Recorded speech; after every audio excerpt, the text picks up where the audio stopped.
L'idée d'un spectacle autour de Baudelaire vient d'une pratique très simple que j'ai depuis de longues années, qui est de pouvoir relire tous les classiques, avec surtout l'imaginaire de la relation, c'est-à-dire le concept poétique d'Édouard Glissant. Nous sommes en mesure de tout relire. Et c'est vrai qu'un grand poète, il reste toujours actuel d'une manière ou d'une autre. La polyrythmie et l'improvisation ouvrirent à d'improbables créations toutes ces vies désolées sous les chaînes.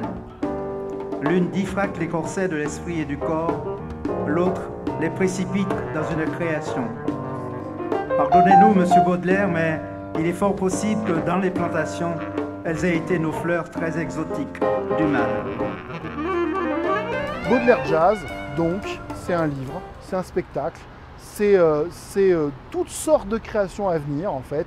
Et c'est juste le fait de se retrouver sur scène, à inviter les gens à faire un bœuf, une jam session, improviser autour de ça, qui m'a expliqué naturellement en quoi Baudelaire était essentiel pour tous les domaines de nos arts, de nos esthétiques.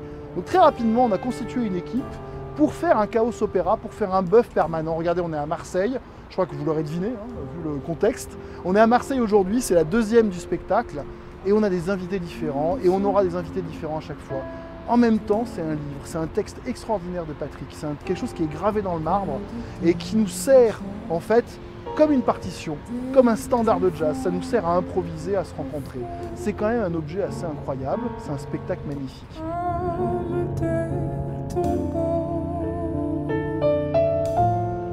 Et d'étranges fleurs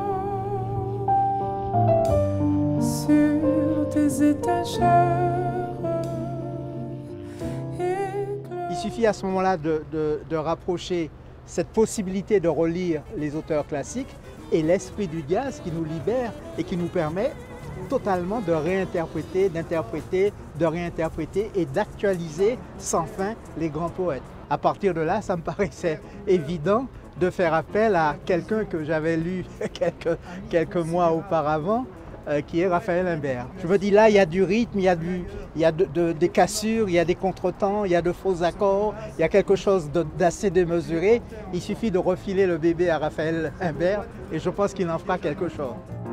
Bien installés à nos côtés, dans nos joies, dans nos rires, dans nos danses.